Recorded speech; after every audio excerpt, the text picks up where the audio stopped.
유엔군 사령부가 오늘 공개한 북한군 병사의 귀순 장면이 담긴 CCTV 영상 그리고 북한군 병사의 건강 상태에 대해서는 잠시 뒤 주영진의 뉴스브리핑 2부에서 상세하게 여러분께 전해드리겠습니다. 먼저 정치권 소식으로 시작을 해볼까요? 오늘 국회에서 진행되고 있는 김희수 헌법재판소장 후보자에 대한 인사청문회 소식 여러분께 전해드리겠습니다. 이진성 후보자 의원들의 질문에 갑자기 법률, 헌법이 아닌 시 이야기를 했다고 합니다. 법관과 헌법재판관으로 재직하는 동안 헌법 정신과 기본권을 어찌 구현할 수 있을지 생각하는 한편 선입견을 배제하고 열린 마음을 재판에 담은 법관, 보수와 진보의 분류에 매몰되지 않고 마음을 열어 정진과 사색을 함으로써 사고의 폭이 넓은 재판관이 되고자 다짐해 왔습니다. 이제 위원님들께 제가 가장 좋아하는 시인 김종삼님의 누군가 나에게 물었다를 들려드리고 인사 말씀을 마치겠습니다. 누군가 나에게 물었다. 시가 뭐냐고. 나는 시인이 못되므로 잘 모른다고 대답하였다. 누가 제게 정의가 뭐냐고 물어도 저는 진정한 법률가가 되지 못하므로 잘 모른다고 대답할 수밖에 없습니다. 앞으로 생각에 생각을 더해 제 모자람을 줄이고 이 땅의 정의가 더욱 뿌리내리도록 미력을 다하겠습니다. 모두 발언에서 시를 감상해 본 건 처음인 것 같습니다. 네, 수고하셨습니다. 진영 인사청문 특별위원회 위원장, 인사청문회에서 시를 들어본 건 처음인 것 같다. 이렇게 이야기하면서 웃었네요. 세 분과 이야기 나눠보도록 하겠습니다. 이상일 전 국회의원, 윤태곤 더모아 정치분석실장. 매주 수요일에는 SBS 보도국 정치부의 현장 기자들이 나오죠. 오늘은 이세영 기자가 나왔습니다. 어서 오십시오. 안녕하세요. 오늘 이진성 후보자 인사청문회 어땠어요? 직접 취재해보니까 분위기가 어땠습니까? 네, 앞서 일단 이제 시를 읊는 모습을 보셨는데요. 저도 뭐 청문회 여러 번 취재했지만 이렇게 후보자가 모두 발언에서 시를 읊는 모습은 처음 봤던 것 같습니다. 사실 이 청문회라고 하면 여당은 뭐 적극 방어 그리고 야당은 날선 공격 이렇게 해서 좀 그렇죠. 긴장된 분위기 속에서 진행이 되는데요. 이렇게 마치 약간 잠깐의 어떤 고등학교 문학 수업 같은 그런 분위기가 연출되면서 오히려 좀 분위기가 좀 누그러졌다 이렇게 봐야 될 것 같습니다. 근데 지금 이제 이진성 후보자가 이 청문회에서 시를 읊은 게 이번이 처음이 아닙니다. 예. 지난 2012년 그러니까 5년 전 헌법재판관 후보자 청문회 때도 모두 발언에서 이 김종삼 시인의 시를 읊었었거든요. 그리고 그때는 뭐 다른 시였나요, 그러면? 네, 다른 시였는데 예. 네, 다른 시였습니다. 그리고 지금 이제 기자들에게 한번 들어보면 이 이진성 후보자가 이제 서울중앙지방법원 법원장이었을 때 이제 예. 기자들과 어떤 사석에서도 뭐 건배사를 하거나 할 때 이렇게 각종 시 본인의 좀 문학적 소양을 뽐낼 수 있는 그런 건배사를 많이 했었다고 합니다. 예. 원래 예전에 뭐 법관들 중에 권성 재판장, 12.12.5.18 사건 2심 재판장에도 권성 재판장도 판결문에 고사성어나 시 구절을 인용하기로 유명하고 검찰총장들은 늘 퇴임사나 취임사 할 때 꼭 그런 고사성어 인용하지 않았습니까? 어떻게 보셨어요, 이진성 후보자? 그 법조계에 또 그런 문화가 있는데 이진성 후보자의 경우는 문학을 굉장히 좋아하시는 분 같아요. 그래서 본인이 강조했지 않습니까? 보수와 진보의 분류에 매몰되지 않고 좀 열린 마음으로 균형된 시각을 갖겠다. 저는 그 말씀 그대로 헌재를 만약에 소장이 된다면 잘 이끌어 주시길 바라고. 저도 그 김종삼 시인 그 어부라는 짧은 시가 있는데요. 한번 읊으실 수 있습니까? 전체는 다 예. 기억을 못하겠지만 바닷가에 메어진 작은 조각배 풍랑에 흔들린다. 날이 좀 좋아지길 기대한다. 이런 내용과 함께 살아온 기적이 살아갈 기적이 된다. 사노라면 많은 기쁨이 있다. 이런 내용인데 우리가 이 험한 세상 살면서 인내와 희망으로 살아가는데 살아온 것도 기적인데 그런 마음가짐으로 우리가 살아간다면 우리 앞날이 좀 어려움이 있어도 또 기쁨을 맞이할 날이 있지 않나 이런 생각을 저도 그 실 읽으면서 했고 머릿속에 기억하고 있습니다. 예. 그러면 윤태곤 소장도 기억나는 시가 있으면 한번 아니요, 저는 읊어보시죠. 예. 딱히 기억나는 시가 뭐 있지만은 참겠습니다. 근데 이제 이런 느낌은 들어요. 방금 말씀하셨지만은 검찰총장 등이 이제 퇴임할 때 한시나 이제 고사성어 그리고 잘 쓰지도 않는 것을 억지로 찾아가지고 쓴다는 느낌이 되게 많이 들었었거든요. 과연 이분들이 평소에 이런 이야기를 잘 하는 분들이 아닌데 만들기 위한 억지로 찾아내는 느낌이었는데, 오늘 이제 김종삼 시인 시 같은 경우에는 우리말로 된 함의는 아주 깊습니다만 또 쉬운 시잖아요. 이런 게 이제 더 울림을 주지 않을까. 앞으로 다른 분들도 좀 많이 배웠으면 좋겠어요. 지금 기억나는 한 가지가 문무일 검찰총장이 문재인 대통령에서 임명장을 받을 때 예. 한시를 읊었습니다. 예, 맞습니다. 대만 예. 사람인데 뭐 하늘이 하늘 노릇하기 어렵다지만 4월 하늘만 하랴 뭐 그런 내용이죠. 농부는 비가 오길 바라는데 나그네는 하늘이 맑길 바란다 이런 내용인데 이분은 뭐 준비를 했는지 안 했는지 청문회 때 여야 의원들이 굉장히 여러 가지 각자의 입장에서 까다로운 주문을 했기 때문에 그런 시가 생각났다고 이야기한 그 기억이 있습니다. 예. 헌법재판관 후보자 시절 읽었던 시는 김종삼 시인의 장편 2, 장편 2라는 시네요.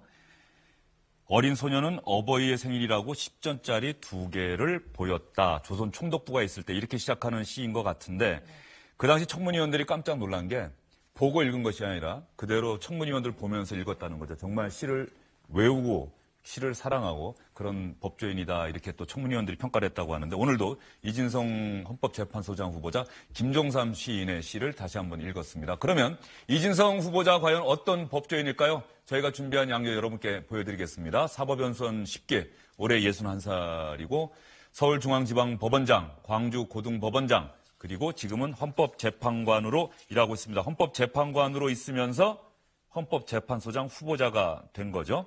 오전 청문회에서 그러면 이진성 후보자를 상대로 여야 의원들이 가장 역점을 두고 질문했던 부분은 어디 부분입니까? 네, 뭐 앞서 리포트에서도 보셨지만 헌법재판소의 정치적 중립 이 부분에 대해서 또 질의가 있었고요. 또 그 외의 내용을 좀 말씀드리면 이제 여당에서는 적폐청산에 초점을 뒀습니다. 군의 정치 관여 문제 또 블랙리스트 의혹 등에 대해서 이제 질의를 했는데요. 이제 이 후보자는 이제 군의 정치 관여는 당연히 헌법 위반이다 이렇게 답을 했고요. 또 이제 민주당 의원이 문화예술인을 이렇게 자의적으로 분류하고 또 차별해서 지원해서 배제하는 것이 표현의 자유 침해 아니냐 이렇게 물었을 때 이 후보자도 이에 동의를 했습니다. 반면 이제 한국당은 조금 더 이념적인 공세에 들어갔는데요. 북한을 주적으로 봐야 하냐 이렇게 물었더니 예. 이제 이 후보자가 그렇게 본다 이렇게 대답했고요. 국가보안법 폐지에 대해서 어떻게 생각하느냐 물었더니 이제 이 후보자는 지금 당장 폐지를 논하기보다는 그 안에 보안법 안에 독소 조항들이 많기 때문에 그런 것들을 좀 수정하는 게 먼저가 아닐까 이렇게 대답을 했습니다. 예, 이진성 후보자가 그렇지만 다일변은 아니었죠. 오전 청문회 좀 잠깐 보니까 네. 아주 뭐 말을 잘한다거나 이렇지는 않지만 자신의 소신을 간결하게 네. 투박하게 좀 전하는 그런 모습이 있었는데요. 이진성 헌법재판소장 후보자가 인사청문 특위가 요구한 서면 질의에 미리 서면 답변서를 보냈는데요. 헌법재판관으로 있으면서 가장 잘한 일이 무엇이냐, 어떻게 생각하느냐는 질문에 박근혜 전 대통령에 대한 탄핵 결정을 꼽았습니다. 먼저 윤태곤 소장, 이진성 후보자의 이 답변에 대해서는 어떻게 생각하십니까? 본인의 아마도 법조 인생 수십 년 하신 분인데 제일 기억에 남는 장면 아니겠습니까? 그리고 그 부분에서 헌법재판소가 당시에 분열됐기보다는 전부 다 뜻을 모았잖아요. 네. 전원일치였었고 또 이진성 후보자 같은 경우에는 기억하실 텐데 김희수 재판관하고 더불어 소수 부대 의견으로 세월호 부분에 대한 박근혜 전 대통령의 책임을 적시했지 않습니까? 그런 게 이제 당연하게 기억에 남았을 거로 봅니다. 그래서 이제 이진성 후보자를 보면은 지금 사실 오늘 청문회 큰 쟁점 없이 지나가는 것이 이분이 사실 전형적인 엘리트 법관이에요. 아까 이제 이력을 서울중앙지법원장, 광주 고등법원장도 있지만 법원 행정처 경험도 있거든요. 하지만은 이 헌법재판소 활동을 하고 그리고 박근혜 전 대통령 탄핵 시점에서 봤을 때는 상당히 이제 그 대통령 직무에 대해 가지고 엄격하게 따지는 조금 진보 성향의 사람들이 볼 때도 훌륭한 법조인인 것 같다는 느낌을 그때 줬었단 말입니다. 그러니까 양쪽에서 크게 불만을 제기할 일이 없을 것 같아요. 윤태곤 소장이 이야기한 것처럼 헌법재판소의 박근혜 전 대통령 탄핵 결정문에 이진성 헌법재판소장 후보자는 박근혜 전 대통령이 대통령으로서의 성실 의무를 다하지 못했다 분명하게 지적을 했습니다. 당시 관련한 헌법재판소의 변론 과정에서 이진성 후보자가 증인으로 나왔던 김규현 전 청와대 안보실 차장에게 질문했던 장면 저희가 어렵게 찾아봤습니다. 정부인의 지시는 안보실장에게 전화로 한 것인가요? 예, 유선으로 유선이 아니라 전화로 핸드폰으로 하신 걸로 알고 있습니다. 그 핸드폰에 대한 통화 기록은 남아 있습니까? 통화 기록은 제가 알기로는 남아있지 않은 걸로 알고. 왜 세월호에 관련된 그 대통령의 여러 번에 걸친 지시에 대한 통화 기록은 없는 건가요? 오보라는 것이 11시 반에 이미 밝혀지고 있는데 그것을 2시 25분에 가서야 인지를 했다는 것은 아니, 그러니까 그게 지금. 정확히 상황 파악을 안 하고 있었다는 거 아니, 아니겠어요? 그게 아니고요. 그럼 그 사이에는 뭘 한 겁니까? 또 오전 상황에서 이게 국가재난 사고다라고 인식한 사람은 아마 없었을 거예요. 네. 오보라는 게 11시 반에 이미 밝혀지고 있는데 오후 2시 25분에 가서야 인지를 했다는 것은 정확한 상황 파악을 안 하고 있었다는 것 아니겠어요? 라고 이렇게 이진성 후보자가 헌법재판관 시절에 질문한 장면 여러분 보셨습니다. 이상일 의원도 저 장면 아마 기억하실 것도 같습니다. 네, 또 분명하게 결정문에 그 부대 의견 그렇습니다. 적었고요. 김인수 헌법재판관하고 두 분이 소수 의견으로 냈고 이번에 국회에 낸 본인의 그 서면 답변서에서도 이것이 좀 다수 의견으로 채택되지 않은 게 안타깝다는 그런 취지였고 국가 지도자는 국가 위기 순간에 신속한 판단을 해서 그 위기를 극복을 하고 또 피해를 입은 분들과 아픔을 같이 해야 된다 이런 말씀까지 오늘 하셨는데 저 당일날 박근혜 전 대통령이 어떻게 하셨는지 아직도 뭐 지금 궁금한 점들이 많은데 그날 대처는 굉장히 미흡했다는 건 우리 국민들이 인정할 수밖에 없을 것 같습니다. 공교를 끄둔 문재인 대통령이 헌법재판소장 후보자로 지명한 2명의 재판관 김희수 전 후보자 그리고 지금의 이진성 후보자 모두 세월호 참사 당시 박근혜 전 대통령이 대통령으로서의 성실 의무를 다하지 못했다는 부대 의견을 냈던 재판관들이었습니다. 그런 공통점이 있어 보이네요. 앞으로 인사청문회 끝나고 나면 어떤 절차가 남아있을까요? 네, 일단 인사청문회가 끝난다고 해서 헌재 소장이 되는 건 아닙니다. 그렇죠. 지금 헌재 소장은 국회 동의를 받아야 하거든요.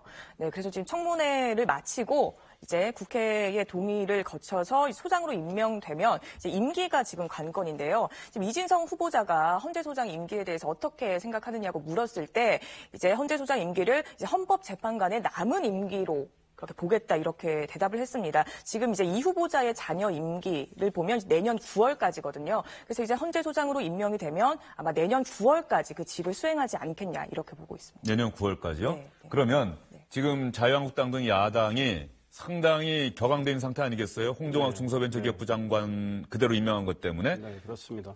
지금 자유한국당은 이제 협치는 없다 이런 이야기까지 하고 있는데 국민의당은 홍종학 지금 이제 장관이 되셨지 않습니까? 이분 문제하고 다른 문제하고는 연계하지 않겠다고 그랬는데 지금 이진성 후보자 청문회가 비교적 무난하게 지금 진행이 되고 있는 걸로 알고 있습니다. 그리고 이분에 대해서 어떤 도덕성에 다른 문제가 없어 보이고요. 그동안 헌재 재판관으로서 또 활동한 점도 평가받는 점도 있고 해서 자유한국당이 반대한다 손 치더라도 국민의당 바른정당 의원들은 과연 반대할까 이런 생각을 해보고요. 특별한 쟁점이 없는 한 연계를 해서 지금 부결시키기는 쉽지 않을 것 같다는 생각이 듭니다. 이진성 후보자 국회에서 임명 동의안 표결이 있을 텐데 아마도 현재 상황 자유한국당이 강력하게 반대한다고 하더라도 통과될 가능성이 상대적으로 크지 않겠냐 이런 말씀으로 저희가 해석을 하도록 하겠습니다. 이진성 후보자 오늘 모두 발언에서 한 것처럼 생각을 더해서 자신의 모자란 부분을 보충해 나가는 그런 헌법재판소장이 되고 싶다. 그리고 헌법재판관이 됐을 당시에 사회 밑바닥에서 고달픈 삶을 살지만 의연함을 잃지 않고 있는 많은 국민의 손을 잡고 함께 나아가는 따뜻한 헌법재판관이 되겠다. 그런 각오 절대 잊지 않고 헌법재판소장이 되더라도 그 각오 절대 잊지 않아 주셨으면 하는 기대 갖도록 해보도록 하겠습니다. 정치권에서는 현재 야권발 정계 개편 논의가 한창입니다. 물론 수면 아래로 가라앉는 듯한 모습이긴 한데요. 바로 야권 어디냐? 국민의당이죠. 국민의당 안에서 통합 문제를 놓고 어제 의원들이 이른바 끝장 토론을 했는데 통합을 강력히 주장해온 안철수 대표 일단 호남 중진 의원들의 반대를 의식해서인지 한 걸음 뒤로 물러서는 모습을 보였습니다. 통합이 일단 최선이다 이런 부분을 말씀하신 겁니다. 예, 내년 지방선거를 치르는 입장에서 통합이 되는 것이 가장 그 시너지가 많이 날 수 있다는 것이 제 생각입니다. 통합연합연대 안 한다고 했다가 5시에 통합한다고 했지 않느냐.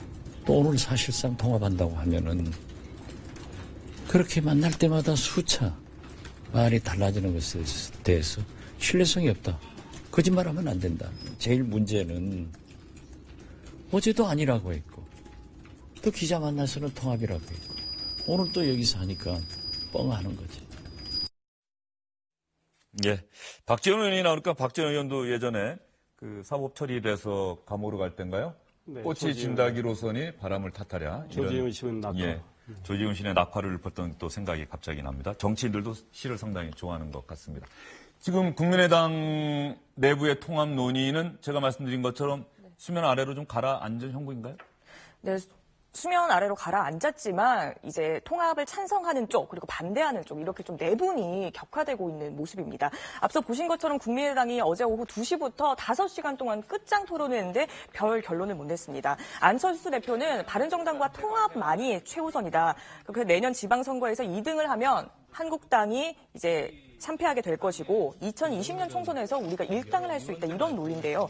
여기에 대해서 박지원 전 대표는 오늘 아침에 언론과의 인터뷰에서 구색 유치다 이렇게 정리했습니다. 한마디로 입에서 아직 젖비린내가 난다 이렇게 아주 힐난을 했는데요. 구상 유치. 네, 예. 이를 포함해서 이제 호남 중진 측에서는 바른정당과의 통합 다음은 도대체 뭐냐. 또 김경진 의원의 경우에서는 면전에서 대표직 물러나라 이렇게 언급하기도 했거든요. 그래서 아주 내홍이 격화되고 있는 거죠. 김경진 의원은 당직을 원내직이긴 하지만 당직을 맡고 있는 국회의원인데 대표를 향해서 대표직에서 물러나라 네, 이렇게까지 이렇게 이야기했다고요. 네. 호남 지역 국민의당 의원들이 바른정당과의 통합 논의에 대해서 강한 반감을 보이고 있는데요. 그렇다고 한다면 유승민 바른정당 대표는 국민의당 안에서 나오고 있는 이런 통합 논의에 대해서 어떤 생각을 갖고 있는지 궁금하시겠죠? 국민의당도 그렇고 정말 우리나라 미래를 위해서 어떤 개혁을 할 거냐, 어떻게 새로운 정치를 진짜 할 거냐, 그걸 위한 진통을 겪는 과정이라고 생각합니다. 어떤 새로운 길을 찾았을 때 바른정당이 가고자 하는 길하고 이렇게 서로 공통점이 많으면 그러면 그만큼 협력의 공간이 넓어지는 거 아닌가 그렇게 생각합니다. 유승민 대표 이야기 어떻게 해석을 해야 되는 건가요? 유승민 대표도 이미 많은 의원들이 나가서 11석 정당밖에 안 되지 않습니까? 이제 더 이상 이룰 게 없다는 이런 생각인데 그래서 좀 시간을 가지고 지켜보겠다는 생각 같아요. 그래서 국민의당이 상당한 지금 진통을 겪고 있고 지금 오늘 국민의당 안철수 대표하고 가까운 분들, 최명길 최고위원이나 이런 분들은 40명 의원 중에 26분 정도는 통합에 찬성하고 있다. 뭐 이런 이야기를 하지만 국민의당이 갈라질 가능성도 있는데 국민의당의 이 정리가 좀 돼야 유승민의 바른정당도 어떤 길을 모색하겠다 이런 것 같습니다. 그래서 좀 정책연대로 해서 접점을 좀 찾아가면서 지켜보겠다. 그리고 내년 지방선거 전까지는 선거연대까지는 뭐 아마 생각을 하는 것 같은데 통합에 대해서는 아직 결심을 못한 것 같습니다. 유승민 대표는 연대 가능성은 확실하게 열어두고 있는데 통합까지는 아직 생각하고 있는 것 같지 않다. 그렇게 해석을 해주셨고요. 안철수 대표 잘 알잖아요. 윤태곤 소장. 네. 안철수 대표는 이제 통합만이 유일한 활로다. 이렇게 보고 있는 건가요? 그런 것 같아요. 이게 뭐 가치 판단을 떠나가지고 지금 이제 민주당은 잘 나가고 있지 않습니까? 아마 지방선거 때까지는 잘 나갈 가능성이 높고 자유한국당 같은 경우에는 뭐 질타를 많이 받는 면도 있습니다만 또 민주당에 대당해가지고 이제 강경 보수층이 합쳐지는 모습. 그러니까 이슈에는 계속 오르고 있지 않습니까? 그런데 국민의당이라든지 제3세력 같은 경우에는 아예 이슈의 바깥으로 밀리고 있는 거죠. 그럼 이제 양당의 구심력이 계속 강해지면은 이대로면은 안 된다. 그렇다면은 이제 3세력을 이제 띄우기 위해서는 아무래도 바른정당하고 합치는 수밖에 없다. 그런 이야기인 것 같아요. 안 대표가 이런 말을 했죠. 지금 가면은 지방선거에는 정말 어렵다. 호남 일부는 당선될 수 있겠지만 나머지는 어렵다라고 했는데 그 안에 함의가 호남 의원들이 생각할 때는 바른정당하고 가까워지면은 호남 일부라도 당선될 수 있지만 여기서도 어려워질 수 있다고 생각을 하는 거죠. 하지만 안 대표 입장에서는 호남에서는 뭐 약간 어려움을 겪더라도 지금 민주당이 잘 나가는 것보다 더 어려움을 겪을 게 있겠냐. 다른 쪽에서 나아질 수 있다. 이렇게 시각 차이가 확연한 것 같습니다. 네. 아직까지 국민의당과 바른정당 사이의 연대나 통합 이 부분에 대해서 명확하게 여러분께 말씀드리기는 어려운 상황인 것 같습니다. 다만 분명한 것은 안철수 국민의당 대표는 바른정당과 연대 내지는 통합하는 데 분명히 마음이 있는 것 같고요. 유승민 대표도 가능성과 여지는 열어두고 있습니다. 다만 국민의당 내부의 호남 중진 의원들은 거세게 반대하고 있는 상황입니다. 다음 소식은요. 지금 우리나라에 없습니다. 베트남 방문하고 있는데 자유한국당 홍준표 대표가 크게 불을 지르고 간 정치권 쟁점 가운데 하나입니다. 바로 특수활동비입니다. 특수활동비 이 논란이 정치권에서 상당히 쟁점으로 부상을 하고 있는데 일단 검찰에서 국정원이 박근혜 정부 시절에 특수활동비를 청와대에 상납했다는 부분에 대해서 수사를 하고 있습니다. 그랬더니 홍준표 대표는 그러면 검찰이 법무부 장관에게 법무부에 매년 105억 원 정도 상납하고 있는 특수활동비는 왜 수사를 안 하고 있느냐. 이렇게 주장을 한 거죠? 네, 그렇습니다. 예. 네, 발단은 홍준표 대표의 페이스북이었습니다. 말씀하셨듯이 지금 국정원이 청와대에 상납한 돈 수사할 거면 법무부도 검찰로부터 매년 100억 원 가량씩 돈을 상납받고 있지 않냐. 이 한 줄의 문장이 이렇게 파장이 커졌습니다. 예, 그랬더니 민주당에서 무슨 소리냐. 홍준표 대표는 자신이 원내대표 시절에 받았던 특수활동비 유형에 대해서 먼저 해명부터 해라 이렇게 반박하고 나서면서 논란이 불거졌는데요.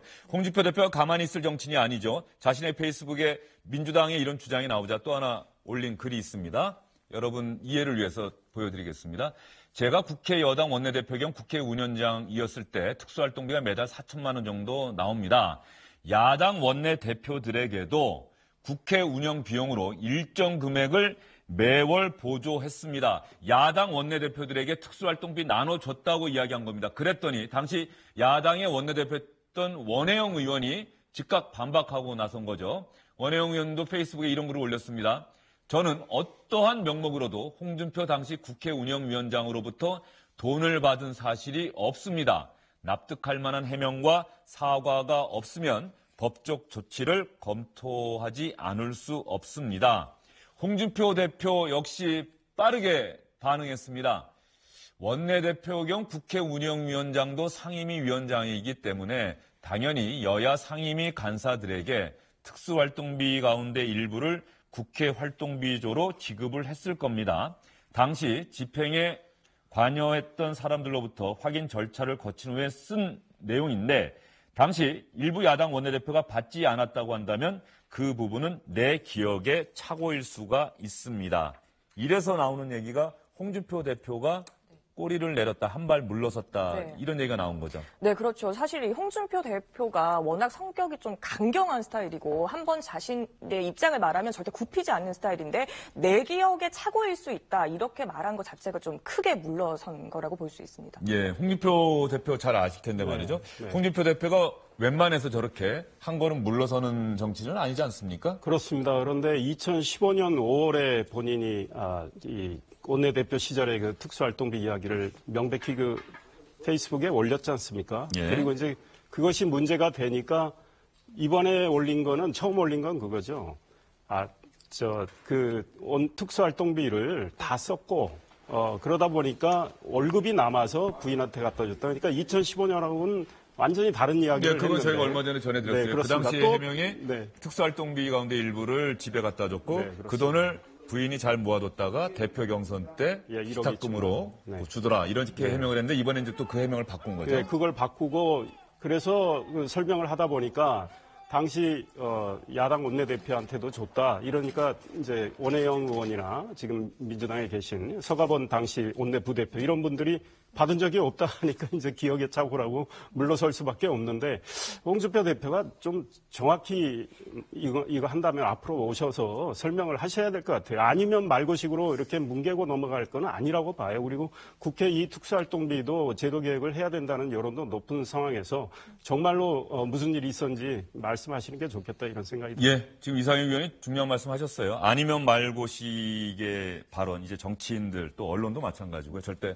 이제는 해서는 안 될 일인 것 같은데 지금 홍준표 대표 이 발언 특수활동비 논란 때문에 민주당에서는 강경한 발언들이 잇따라 나오고 있습니다. 특수활동비 관련해서 해명할 곳은 법무부가 아니라 바로 홍준표 대표다. 홍준표 대표 말이 오락가락하고 있다. 그랬더니 자유한국당에서 또 가만히 안 있죠.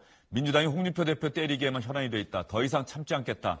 협치를 포기하는 것으로 간주하겠다. 이렇게 이야기를 했습니다. 그래서 자유한국당과 민주당과 자유한국당 사이에 뭐 이른바 전운이 감돌고 있는 상황이다. 이렇게 보여질 수도 있는데 특수활동비 논란 자유한국당 홍준표 대표에게 도움이 될 걸로 보세요? 전혀 안 되죠. 그리고 이게 시작은 아까 말씀하셨지만 원래 성완종 리스트에 1억 그 부분 있지 않습니까?